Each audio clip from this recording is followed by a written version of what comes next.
Donc, l'enregistrement est lancé et je vais laisser Étienne commencer pour présenter la genèse de la maquette et puis je prendrai ensuite la suite. Merci Alice. Bonjour à toutes et bonjour à tous. Du coup, effectivement, l'idée, c'est de vous présenter brièvement et vous pourrez nous poser des questions si jamais ça vous intéresse plus en détail, voire même nous envoyer des mails, il n'y a aucun souci pour comprendre comment on arrive à la formulation d'une maquette. Alors, en fait, on s'est tout de suite intéressé à la réforme de 2015 pour savoir comment bien la faire. Parce que si on fait un bref historique, 89, c'était une maquette de formation et elle a été changée en 2015. Et la nouvelle maquette de formation, elle nous a forcé à nous dire, bon, bah, OK, depuis 89, il y a des choses qui bougent, mais pas tant que ça. Là, tout est nouveau, qu'est-ce qu'on fait? Et on s'est posé pas mal de questions. La première question qu'on s'est posée, c'est mais de quelle maladie on parle en kinésithérapie et comment on proportionne les choses pour à la fois ne pas oublier les choses qu'on ne voit pas souvent, mais aussi privilégier, je dirais, les choses qu'on voit le plus. Et du coup, on a recensé les maladies prévalentes en kinésithérapie libérale avec une étude imparfaite, mais qui avait le mérite d'exister, la première qui a existé, qui sera refaite cette année avec 2 étudiants de master pour savoir voilà, quelle maladie prioriser. Ça ne voulait pas dire oublier. Ça, c'était en 2017. Ensuite, on a continué à s'interroger sur la maquette et on a fait un travail, ça s'appelle une technique combinatoire, c'est-à-dire qu'on a pris la maquette telle qu'elle était écrite par le ministère, la maquette de 2015, on a secoué tout ça dans un sac en plastique pour voir ce que ça pouvait donner et on l'a réécrite différemment. Et donc, l'article qu'on a publié en 2019 sur cette technique combinatoire aboutit à la modélisation qu'on vous a mis en image à l'écran. Je ne vais pas aller très loin dans le détail parce qu'on va plutôt vous proposer de parler de la nouvelle que de l'ancienne, mais voilà, c'était ça l'idée. C'est comme ça qu'on a commencé à réfléchir sur quelles améliorations seraient possibles. Ensuite, du coup, on a le projet d'expérimentation qui est autorisé par le ministère de la Santé et puis le ministère de l'Enseignement supérieur, parce qu'en fait, il y a ces 2 tutelles-là qui nous gèrent, ce qui peut nous poser problème de temps en temps, mais ce qui nous a aussi aidé pour avancer dans le projet. Et dans ce projet d'expérimentation, il y a plusieurs choses. Il faut que notre projet il soit en lien avec les besoins du territoire. Donc nous, on a identifié des besoins du territoire particuliers, le vieillissement, les soins palliatifs, la santé mentale et les addictions, la santé de la femme et les protocoles de coopération avec l'accès direct, notamment dans nos déserts médicaux. Je pense qu'on ne peut exclure aucune partie de la région Centre-Val de Loire, donc on se sent tous très concernés. Ensuite, dans le projet d'expérimentation, il faut qu'il y ait des mutualisations possibles. Donc ça, à Orléans, ça faisait déjà bien longtemps sous la pluie d'Annabelle que nos étudiants étaient sélectionnés par l'ancienne PACES. Donc on a essentiellement travaillé sur des mutualisations avec la première année PACELAS, vous avez dû en entendre parler, qui a été mise en œuvre, dans laquelle, du coup, on a à la fois donné des cours et à la fois on s'en sert comme d'un prérequis pour la suite de la formation, ce qui n'était pas le cas avant. Ensuite, il faut une accréditation. C'est quoi une accréditation? C'est une certification. En gros, on doit respecter un cahier des charges de l'HCERES, qui est une sorte d'entité qui veille à la qualité de l'enseignement supérieur. Et nous, on a rajouté la WP, la World Physiotherapy. Vous savez que le Conseil de l'Ordre a adhéré à la World Physiotherapy, qui est la Société internationale des kinésithérapeutes, il y a peu. Et du coup, ça nous semblait évident de respecter les règles énoncées par la World Physiotherapy. Et puis, une autre intention, c'était de proposer une issue. Alors, c'est peut-être pas un beau terme, mais en fin de licence, parce que vous savez aussi que si des étudiants en fin de licence n'étaient pas intéressés par la kinésithérapie ou n'avaient pas forcément d'aptitude particulière à faire ce métier-là, avant, nous n'avions aucune solution, si ce n'est, entre guillemets, ils redoublent, mais ils n'avaient rien. Donc là, on a identifié le fait que voilà, on puisse au moins leur proposer d'être des soignants à la fin de la licence. On va en reparler après. Voilà ce décret qui nous a aidés. Ensuite, Alice, je te laisse avancer. Voilà. Ensuite, on réfléchit avec nos collègues de l'école et pas que, puisque beaucoup d'entre vous ont participé ou ont été invités. Certains ont regretté de ne pas pouvoir participer plus, mais croyez bien que tous ceux qui ont participé, ils ont fait bouger les lignes en permanence parce que ça a été un gros chantier. En fait, une maquette de formation, c'est un plan. C'est un plan de maison. Derrière, derrière, il y a tout le détail, vous voyez, le placo, quelle électricité, quelle plaque de cuisson, voilà. Tout ça, c'est ce qu'il y a dans la maquette, ce qui sont les séquences d'enseignement. Et là, en fait, ce qu'on a proposé en poster aux journées francophones de kinésithérapie, c'est la suite de la technique combinatoire. Donc, c'est un article qui est en cours de publication aussi. Et on s'est arrêté sur 7 grands blocs de compétences. Sur quoi on se repose pour parler de ces blocs de compétences? On se repose sur des maquettes d'autres formations, notamment des maquettes canadiennes, puisqu'au Canada, ils ont plusieurs universités qui ont des maquettes différentes, mais en gros, ils sont assez d'accord sur ces 7 blocs. On s'est aussi beaucoup basé sur le référentiel européen de la World Physiotherapy pour essayer d'avoir un cadre qui colle le plus possible à une homogénéisation, voilà, entre guillemets, au niveau du plan, en tout cas de la maquette, au niveau européen et au niveau mondial, pour que la kinésithérapie française ne soit plus juste une exception, mais une kinésithérapie particulière, parce que la situation française, notamment le contexte social, est particulier, donc il faut bien en tenir compte, mais qu'on fasse partie de cette grande famille, surtout que depuis, le Conseil national de l'ordre a adhéré à la World Physiotherapy. 7 blocs de compétences. Vous voyez les compétences à droite. Alors, les compétences, ceux qui sont tuteurs, ça vous parle. Ceux qui sont formateurs, évidemment.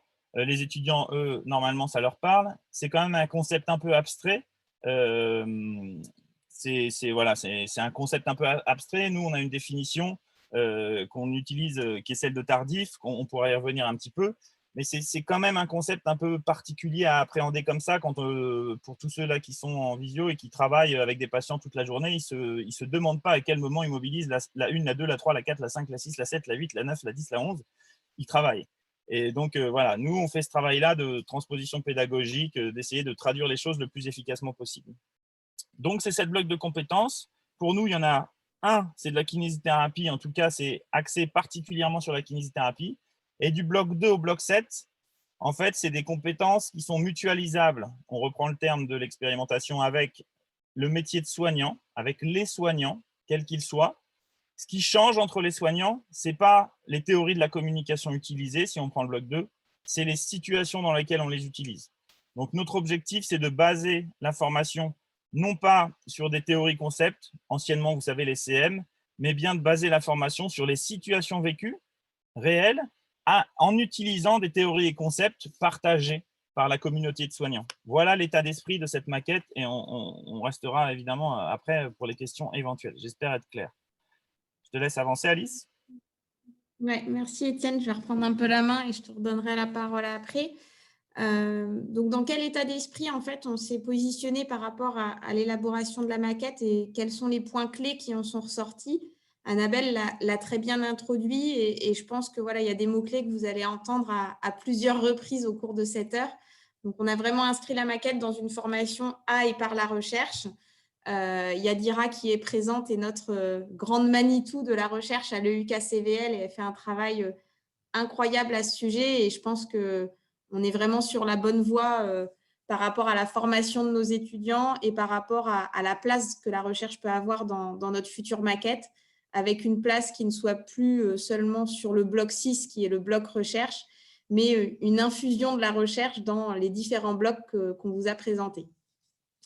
Un autre point clé en fait, de la maquette, c'est le caractère professionnalisant qu'on a voulu appuyer, qui était déjà présent dans la réforme de 2015, mais qu'on a vraiment voulu appuyer et développer dans notre proposition, notamment en lien avec la culture soignante, puisque nos étudiants, les futurs professionnels, les futurs kinés sont avant tout des soignants. Et un des points clés qui ressort de notre maquette, c'est un premier stage qui va être complètement différent pour tous nos étudiants qui vont arriver à l'école l'année prochaine, qui va être un stage de 3 semaines, non pas en milieu kiné, mais en soins primaires, dans des structures comme les EHPAD, comme le domicile, où ils vont travailler au quotidien avec des aides-soignants pour faire les soins primaires des patients, à savoir les soins d'hygiène, la toilette, les transferts, la mise au fauteuil, le repas. Et c'est quelque chose que l'équipe porte depuis quelques mois et on a vraiment un très fort consensus à ce niveau-là et on est très content de pouvoir le mettre en place. Donc, il y a eu un très, très gros travail de la part de plusieurs personnes de l'équipe pour pouvoir présenter ce stage aux structures qui vont accueillir les étudiants et pour pouvoir glaner 95 places de stage en parallèle déjà de la formation d'aides-soignants, d'infirmiers et d'autres professionnels qui requièrent aussi ces places-là. Donc là, on a un nombre suffisant de places, si j'ai bien compris, et c'est vraiment enthousiasmant par rapport à ce stage qui se passera à la Toussaint l'année prochaine. On a parlé déjà d'interprofessionnalité et on a le service sanitaire qui vient bien appuyer ce point-là. Donc, le service sanitaire a été mis en place il y a quelques années. Il a eu quelques aléas avec la crise sanitaire, mais c'est quelque chose qui continue de tourner avec des copiles régionaux, avec la place du Collégium Santé qui est assez centrale dans ce dispositif. On espère que l'année prochaine, il pourra se dérouler mieux que les 2 années passées et que tous les étudiants pourront aller sur le terrain pour appliquer ce service sanitaire et donc travailler en interprofessionnalité avec des étudiants d'autres formations auprès d'une population cible. La mutualisation, Étienne en a parlé. C'est vrai qu'actuellement, la plus grosse mutualisation qui a été faite, c'est l'année L1, en fait, qui devient contributive avec l'intégration du dispositif MMOPK, donc médecine, maïeutique, ondoto, pharma et kiné. Donc, on a vraiment un tronc commun avec des cours mutualisés avec ces 5 formations qui sont un vrai plus pour nous. On vous le représentera après. Et on a ensuite identifié sur l'Université d'Orléans et l'Université de Tours des masters qui pourraient correspondre à des voies recherchées par les étudiants. Et donc, on est en train de réfléchir sur, non pas l'identification des masters, mais les possibilités qu'on aurait à pouvoir permettre à nos étudiants d'intégrer ce master en même temps que la formation à l'école de kiné, pour leur permettre d'avoir, en plus du grade master qui a été annoncé par Olivier Véran il y a quelques semaines, un diplôme de master. Ensuite, les mises en situation nous sont très chères, notamment dans l'acquisition des compétences, donc dans tous les blocs. Et donc, pour ça, en fait, on a identifié 2 milieux où les étudiants pouvaient le faire. Donc, on a le milieu clinique où là, les étudiants, par leurs stages qui vont se passer tous les ans, vont pouvoir être mis en situation, en autonomie et vont pouvoir acquérir les compétences. Un de nos projets, notamment pour l'année prochaine, c'est le développement d'une clinique pédagogique. Donc là, on a actuellement Sarah, une stagiaire qui est là pour nous accompagner pour le développement de la clinique et pour sa mise en place sur une version bêta en septembre 2022. L'idée serait de proposer aux étudiants au sein de l'école d'avoir une clinique qui accueille des patients et que les étudiants puissent faire des prises en charge au sein de l'école avec une supervision qui soit proposée par des enseignants. On a ensuite le milieu académique où là, comme vous le savez, à l'école, on a la simulation qui est développée depuis 2015, notamment par Frédéric Launay. On a eu un grand pas de fait cette année et on a très hâte à septembre pour pouvoir le tester. On a une salle de simulation qui a été installée. Les travaux ont eu lieu cette année. Comme tous travaux, on a eu du retard, donc on n'a pas pu tester la salle avant le départ des étudiants, avant les examens. En tout cas, voilà, l'idée, c'est que ce soit vraiment terminé pour l'été et qu'en septembre, on puisse avoir la salle de simulation qui est dédiée avec un dispositif qui est quand même très intéressant et qui sera occupé au moins une fois par semaine puisque on monte en capacité de simulation et l'année prochaine, on aura 30 simulations qui seront proposées aux étudiants. Et ensuite, nouveauté aussi pour la rentrée prochaine, on a la mise en place des ECOS, les examens cliniques à objectifs structurés, qui sont déjà mis en place pour les physiothérapeutes au Canada, par exemple, et qui sont mis en place aussi pour les médecins à Tours, notamment. Donc, les ECOS, en fait, c'est une multiplication de petites stations où vous avez des consignes claires et vous avez une dizaine de minutes pour répondre à cette consigne. Et vous avez en face de vous, la plupart du temps, un patient simulé, un patient standardisé qui va être votre patient pour la durée qui vous est donnée. Et vous avez des personnes qui vont vous évaluer sur le temps de cet examen. Donc, ce qui a été décidé en ce qui nous concerne à l'école, c'est de mettre en place ces ECOS en fin de licence et en fin de master. Donc, l'année prochaine, on aura la mise en place de ces ECOS qui sera une grande première et Michael est présent, donc on pourra en reparler aussi lors de l'échange.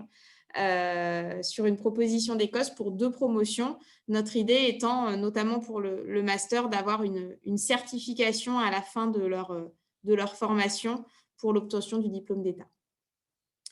Et comme vous l'a dit Étienne, en fait, la compétence, c'est quand même quelque chose qui est un peu abstrait et qui n'est pas toujours facile à identifier et à maîtriser.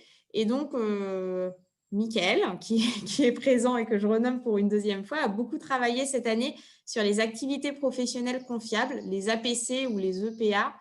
Et c'est quelque chose qu'on va mettre en place pour le stage, pour qu'en fait, l'évaluation des compétences par le tuteur soit plus simple et donc soit moins, sera toujours cérébral, mais en tout cas demandera moins de compréhension et moins d'accompagnement. Donc, on vous accompagnera sur la compréhension de l'activité professionnelle confiable, mais en tout cas, ce sera une facilité par rapport à ce que vous viviez depuis 2015 avec tous nos feuillets, où on vous demande en plus de mettre des commentaires pour des items que vous ne comprenez pas forcément et que des fois même nous, on a du mal à pouvoir identifier. Ensuite, il y a un point clé qui nous a semblé important, c'est que, vous le savez, dans une maquette, en fait, les étudiants vont, par la validation de leur examen, avoir des crédits qu'on appelle les ECTS, qui sont les crédits européens et qui nous permettent en fait une certaine mobilité en Europe. À chaque semestre, l'étudiant peut avoir jusqu'à 30 ECTS et en fait, le CTS correspond à un certain nombre d'heures qu'on lui demande entre du présentiel, c'est-à-dire un temps de travail académique en face à face avec un enseignant, et du travail personnel. On a fait le choix à l'école de kiné de faire correspondre un ECTS à 20-25 heures tout compris, pour éviter aussi les surcharges de travail et avoir un emploi du temps correct en tant qu'étudiant, pour ne pas avoir du 50 ou 60 heures de travail semaine, ce qui est actuellement en fait le cas, puisque un ECTS est plutôt compris entre 30 à 35 heures et vous avez 60 ECTS à valider dans une année et on n'a déjà que 52 semaines dans une année. Donc, je vous laisse faire le calcul. On ne peut dans tous les cas pas arriver à des semaines entre guillemets, même à 40-45 heures. On arrive forcément sur des totaux qui sont beaucoup plus lourds, beaucoup plus importants et qui peuvent expliquer un peu la fatigue des étudiants. Étienne, je te laisse reprendre la main sur l'enquête puisque c'est toi qui l'as lancée. Oui, alors du coup, on a continué à travailler, à appuyer notre expérimentation sur la recherche. Et puis, c'est pour ça qu'on vous casse les pieds parfois avec des questionnaires. Et là, on a un questionnaire qui nous a semblé intéressant. C'est OK pour les situations. Effectivement, l'intérêt est non négligeable de savoir quelles situations sont vécues par les professionnels. Il y a un rapport de Franck Gatto en 2015 qui en fait émerger quelques-uns avec la recherche qualitative. Et là, on a envoyé un questionnaire pour essayer de recenser les situations que vous vivez, vous, particulièrement en région Centre-Val de Loire si possible, pour qu'on puisse voir avec quelle occurrence vous les vivez et pour qu'on puisse les faire vivre aux étudiants à l'école. Parce qu'en fait, sinon, entre guillemets, c'est notre perception à nous qui prévalait. Et là, on essaye d'appuyer les choses sur des données un peu plus probantes. Donc là, sur les situations professionnelles, j'ai transmis à tous les responsables d'organisation de la formation qui sont occupés des blocs de compétences les situations qui concernaient leur bloc de compétences. Mais on n'a pas encore traité ces données-là pour publication. Par contre, on a traité les collaborations interprofessionnelles, parce que ça, c'est pareil. C'est OK, il faut travailler la collaboration interpro, mais on collabore avec qui, en fait? Et finalement, la collaboration interpro en kinésithérapie, on a eu 207 répondants, donc on n'a pas atteint, je dirais, le nombre qu'on aurait espéré, mais c'est pas grave, on va avoir des résultats quand même, et on refera l'enquête pour avoir des résultats encore plus probants. Et finalement, on collabore avec qui?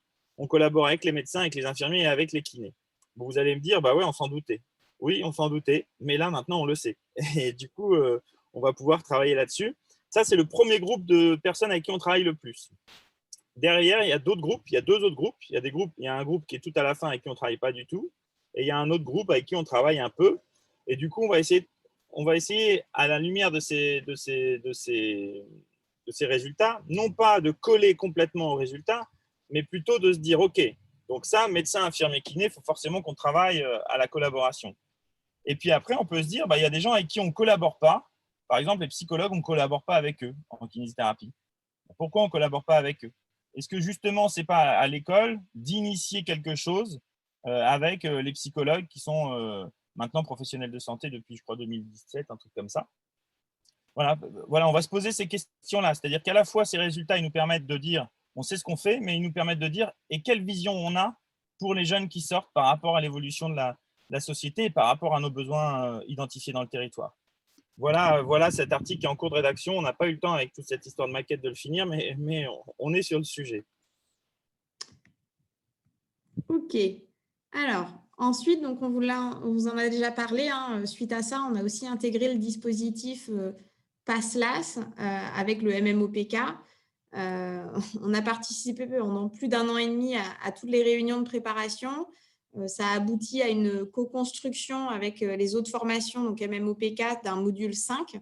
En fait, le module 5, c'est le module où les étudiants en L1 PASSLAS choisissent 2 des 5 professions qui sont proposées.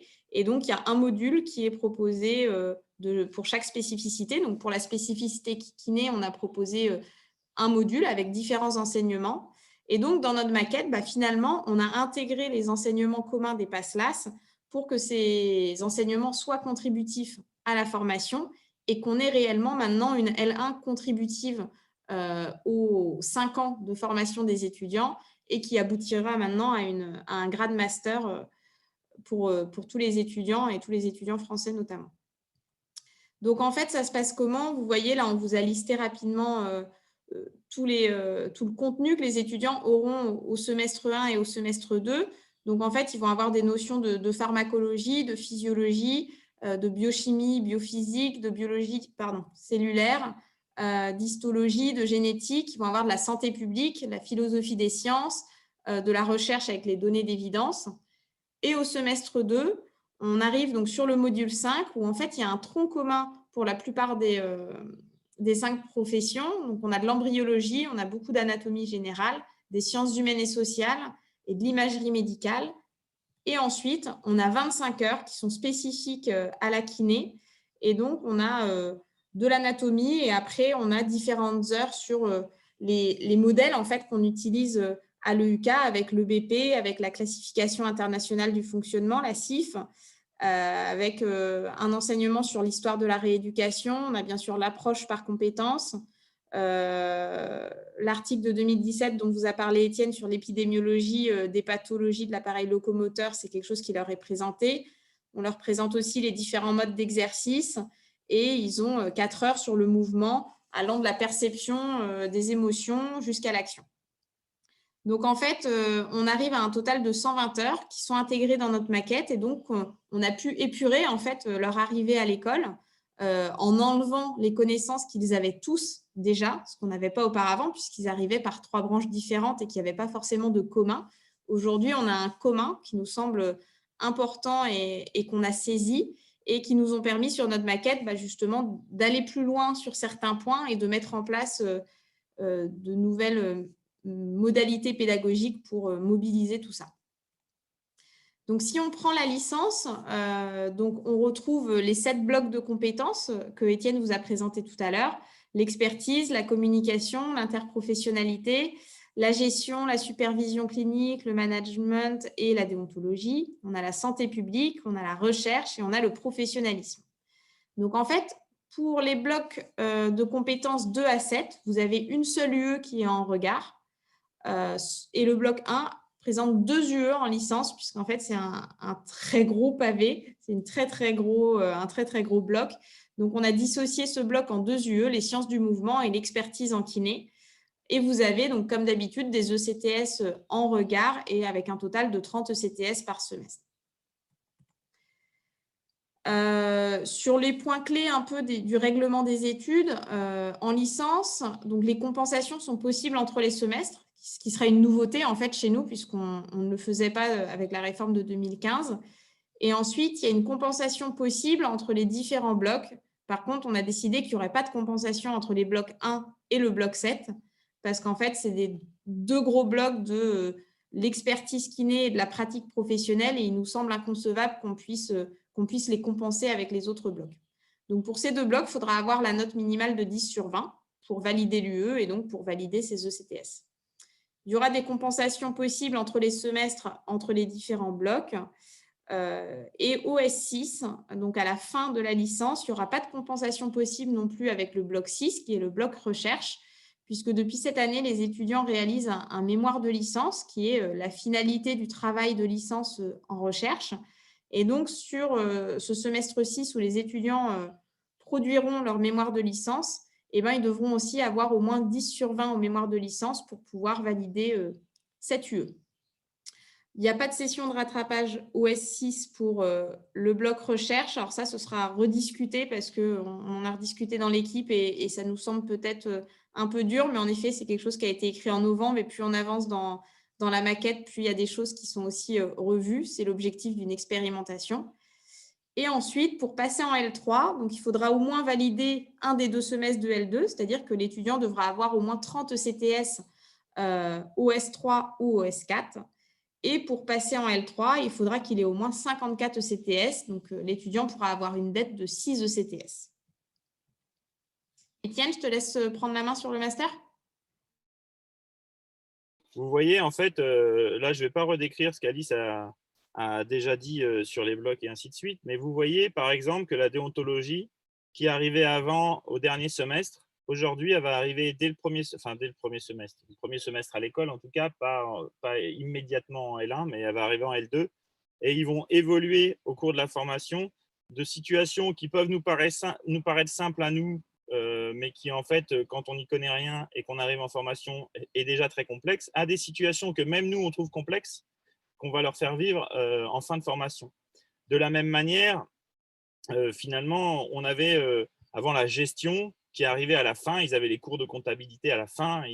Voilà, là, ils vont avoir une linéarité de l'apprentissage, ce qui fait qu'ils vont avoir alors non pas des redites, mais une évolution des situations vécues au cours de la formation, avec par contre, je dirais, un cadre théorique assez stable. Le code de déontologie, c'est le code de déontologie. Qu'on l'utilise en L2 ou en M2, c'est le même petit livre. Par contre, c'est les situations qu'on va leur faire vivre à travers ça qui va être différente. De la même manière, faire un dossier patient en L2, c'est simple. Avec un patient qui n'a pas trop de difficultés, qui a sa carte vitale, qui a tout ce qu'il faut, qui a l'ordonnance et ainsi de suite. Mais comment ils vont gérer une situation que beaucoup de tuteurs ont l'habitude de vivre où, bah tiens, là, il n'y a qu'une attestation papier, et puis est-ce que l'ordonnance est vraiment bonne? Comment je fais? Quelle attitude j'ai vis-à-vis de tout ça? Donc l'idée, c'est vraiment d'avoir une linéarité et qu'ils puissent se dire, OK, j'avance tranquillement sur mon chemin de kinésithérapeute et j'ai tout de suite conscience des enjeux, mais avec des situations au départ plutôt simples, mais pour des experts, donc qui vont être compliqués pour eux et qui vont se complexifier avec le temps jusqu'au niveau master, qui a la même organisation finalement que ce qu'a raconté Alice en licence. Je te laisse passer la diapo. Alors là, c'est un peu des règlements. Alors là, ceux qui ne sont pas habitués à l'université, vous devez voilà, vous pensez qu'on parle chinois, mais comme il y a des étudiants, eux, ils comprennent bien et voilà, n'hésitez pas à revenir vers nous s'il y a besoin. L'idée, c'est que pas de compensation pour les blocs 1 et 7, c'est-à-dire que pour passer, pour avoir le diplôme, pour avoir leur grade master, il faudra qu'ils aient validé les blocs 1 et les blocs 7 quasiment à part. Voilà. C'est-à-dire qu'ils ne pourront pas, grâce à une autre UE, dire bah, en fait, en expertise en kinésithérapie, je ne suis pas très bon, mais grâce à l'UE, je ne sais pas quoi, j'arrive à valider. On n'aura pas de compensation possible entre les semestres, c'est-à-dire qu'effectivement, ils doivent valider chaque semestre un à un et pas valider le semestre 9 grâce au semestre précédent et ainsi de suite. Le passage en M2, donc la dernière année, sera soumis à l'obtention des 60 ECTS du M1, c'est-à-dire qu'il faudra qu'ils aient validé les 2 semestres précédents. Pas de compensation du bloc recherche au semestre 10, puisque c'est le semestre où ils vont faire leur mémoire. Et il faudra qu'ils aient 10/20 au minimum. Et on ne fera pas de session de rattrapage OS10 pour le bloc recherche, parce qu'en fait, effectivement, leur laisser 15 jours pour refaire un mémoire, ça ne semble pas possible, quoi, en fait. Donc, c'est soit c'est bien et ça passe, soit bah, malheureusement, il faudra qu'ils recommencent. Et on n'aura pas de session de rattrapage non plus pour le stage de 5 mois OS10, puisqu'il y a ce grand changement-là. Le clinica de 3 mois devient un stage de 5 mois. Et on a assez de place de terrain de stage, puisque ça a été une angoisse à un moment pour certains d'entre nous, et puis même pour certains tuteurs. On a réussi à avoir des candidats tuteurs pour le stage de 5 mois. Vous comprenez bien que là aussi, si ce stage n'est pas validé, il entraîne le redoublement, et ils vont, parce que tout simplement, il n'y a pas le temps dans l'été de refaire un stage. Et puis j'ai envie de dire, entre guillemets, on ne doit pas, nous, former des étudiants qui ne valideraient pas le dernier stage, finalement. Ça voudrait dire qu'ils ont passé quand même, ils sont passés entre les mailles du filet un petit peu trop longtemps. Voilà. Donc voilà l'idéologie un petit peu au niveau du règlement des études. Et voilà pour notre présentation. On a dépassé de 5 minutes, mais